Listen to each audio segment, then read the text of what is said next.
अपने विद्यालय के आदरणीय प्रधानाचार्य श्रीमान राकेश मणि जी, आज के कार्यक्रम के सम्माननीय विशिष्ट अतिथि श्रद्धेय आद्याशंकर जी तथा मंच पर ही उपस्थित हमारे छात्र संसद और कन्या भारती दोनों इस एक प्रकल्पों के प्रमुख, इस सभागार में उपस्थित हमारे आचार्य बंधु, आचार्य भगिनी, सभी छात्र संसद के पदाधिकारी, कन्या भारती के पदाधिकारी तथा प्रिय भैया और बहन, आज का दिन हम सबके जीवन के लिए एक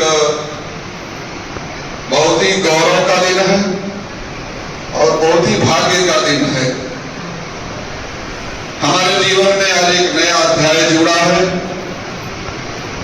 हम एक रचनात्मक कार्य के लिए चुने गए हैं और अपना शपथ ग्रहण संपन्न किए। ये कार्यक्रम हमारे विद्यालय में प्रतिवर्ष होता है। हर साल हमारा चयन होता है और चयन होने के बाद हमारा शपथ ग्रहण समारोह होता है। और इसलिए इस कार्यक्रम के संदर्भ में हमारे धनंजय जी, जो इस अभियान के प्रमुख हैं, इस योजना के, उन्होंने छात्र संसद की भूमिका क्या होनी चाहिए, एक प्रधानमंत्री के नाते, एक सांसद के नाते, एक मंत्री के नाते हमको क्या करना चाहिए, सेनापति का कार्य क्या है, कुछ बातें आपको बताया है और पूरे वर्ष भर समय समय पर आपको इसका ज्ञान कराते रहेंगे। मैं केवल आपके सामने एक विषय की चर्चा करूंगा। अभी आज के कार्यक्रम के प्रारंभ में हमारी बहनों द्वारा गीत प्रस्तुत किया गया। तो गीत क्या था? कई लोग गुनगुना रहे थे, शपथ लेना तो सरल है पर निभाना ही कठिन है। अब ये गीत गाना भी बहुत सरल है, लेकिन गीत के भाव को समझना ये कठिन है। आज हम सब ने जो शपथ लिया है, जो प्रतिज्ञा लिया है, प्रतिज्ञा लेना बहुत सामान्य बात है। अभी हम बोल रहे थे और आप दोहरा रहे थे, बात पूरी हो गई। लेकिन प्रतिज्ञा को पूर्ण करने के लिए कार्य करना, ये उसमें बहुत बड़ा विषय रहता है। प्रतिज्ञा के कारण से क्या क्या बातें आती हैं? तो प्रतिज्ञा जब हम लेते हैं, संकल्प जब हम लेते हैं, तो संकल्प को पूर्ण करने का एक मनोभाव हमारा तैयार होता है। और जब हम किसी भी संकल्प को लेकर उसको पूरा करते हैं, तो सारी दुनिया में उसका अभिनंदन तो होता ही है। हम अपने मन में भी एक गौरव का अनुभव करते हैं और मन में प्रसन्नता का भी अनुभव करते हैं कि हमने जो संकल्प लिया था, उस संकल्प को हमने पूरा किया। आप अपने देश के इतिहास में यदि जाएंगे तो प्रतिज्ञा और शपथ के अनेकों उदाहरण आपको मिलेंगे। और उस प्रतिज्ञा को पूर्ण करने के लिए जीवन में कितनी कठिनाइयां झेलनी पड़ी, ये भी आपको देखने को मिलेगा।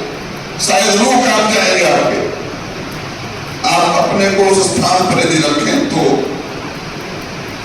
कई बार प्रतिज्ञा पूरा करते करते लगता है कि प्रतिज्ञा से डिग जाएंगे, हम टिक जाएंगे, टिक नहीं पाएंगे। लेकिन जीवन में लक्ष्य निश्चित रहता है तो प्रतिज्ञा हम पूरा करते हैं। आपको ध्यान होगा, केवल स्मरण कराता हूं, हम सब अयोध्या के सन्निकट रहते हैं।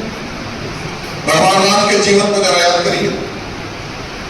भगवान राम को जब अपनी पढ़ाई पूर्ण करके और घर आ गए, राजा दशरथ को चौथे पल में पुत्र मिले थे और इसलिए आगे उनको सत्ता देना और अपने को थोड़ा आराम करना, ये उनके मन में भाव था। लेकिन एक महर्षि बक्सर से चल के उनके पास गए, विश्वामित्र नाम था उनका, और उन्होंने कहा कि हमारे समाज के सामने, हमारे ऋषि मुनियों के सामने एक बड़ा संकट है। कुछ राक्षस हमको अच्छा कार्य नहीं करने दे रहे हैं,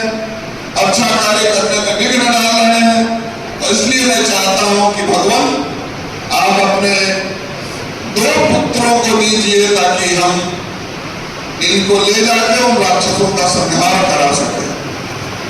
आप सब जानते हैं बहुत परिश्रम के बाद, बहुत आग्रह के बाद राजा दशरथ तैयार हुए और राम लक्ष्मण गए।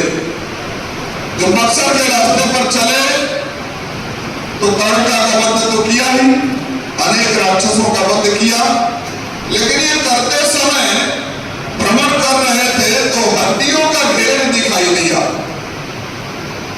हड्डियों का जब ढेर दिखाई दिया तो राम जी ने सहज रूप में पूछा विश्वामित्र जी से कि मुनि, ये जो हड्डियों का ढेर है ये कैसा है, किनकी हड्डियां हैं?